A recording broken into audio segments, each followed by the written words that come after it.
Like lots of religions, Buddhism can be broken up into several different forms or communities. These are the Theravada Buddhisms, Mahayana Buddhisms, Tibetan Buddhism, and Zen Buddhism.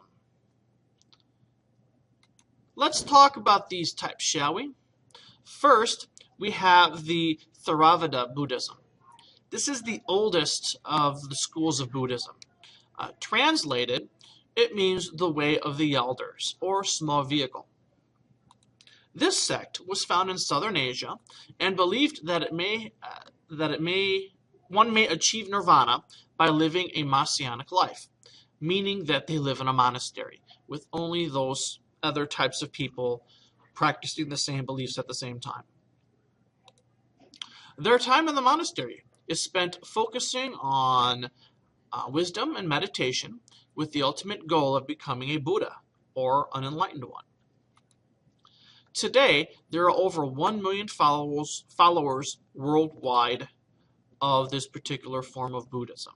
100 million followers today. Here you can see how the Theravada Buddhism spread throughout Asia, starting in the areas of Nepal and Tibet.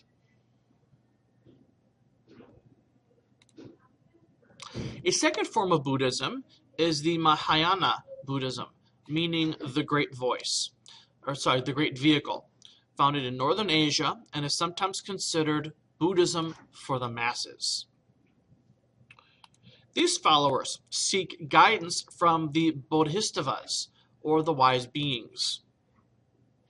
Their goal is not just individual escape from the wheel, but the salvation of all humanity through self-sacrifice of those enlightened few.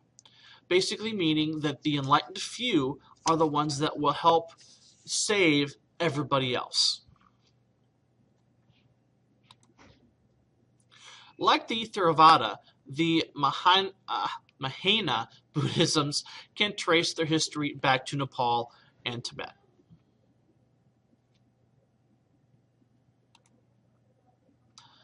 As mentioned ago, Boddhistvas, these are the ones who have reached enlightenment for the sake of everyone and are the guide for those trying to reach nirvana.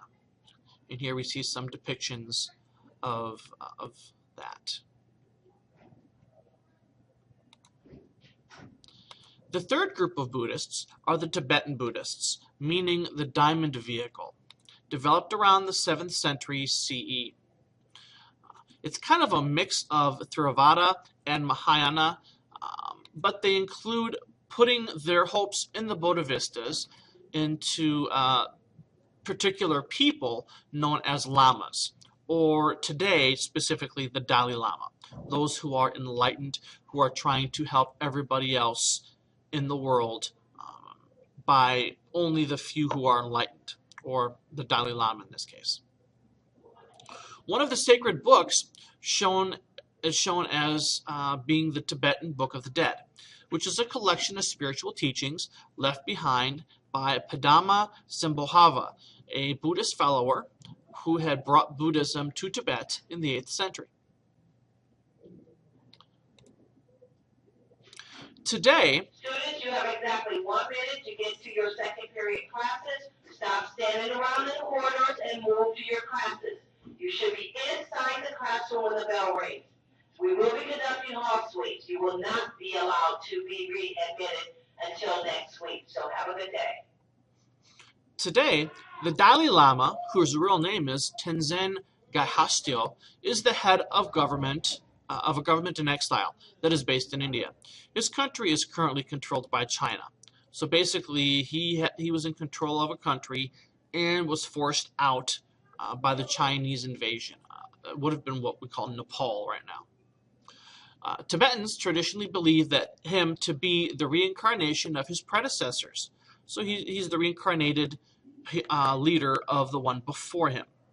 He is very well educated and has been given honorary degrees throughout the world, as well as the Nobel Peace Prize.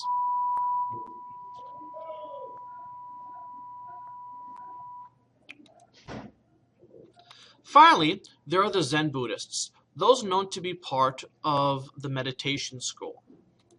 They seek sudden enlightenment, known as satori, through meditation, arriving at emptiness.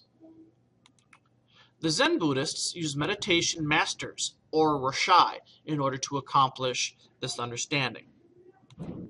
They use the beauty of art, aesthetics, to assist in their meditation. These can consist of beautiful gardens, use of archery for focus and concentration, and even tea ceremonies, in addition to calligraphy. When added together, the Buddhist religion makes up about 6% of the world's population. It might not be a huge chunk of the pie, but it is another one of those old but surviving religions that still exists today.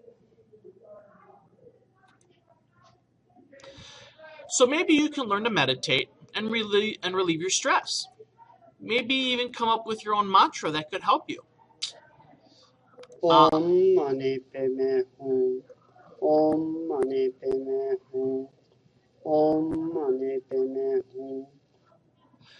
Loosely, that's translated to hail the jewel in the lotus. Why they would make this some kind of mantra, I have no clue. But who am I to judge someone else's religion? So, with that, I am done for the day.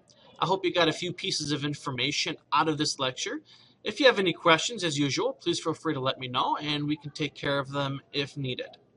So, as always, continue to be safe and continue to be awesome. We'll see you next time.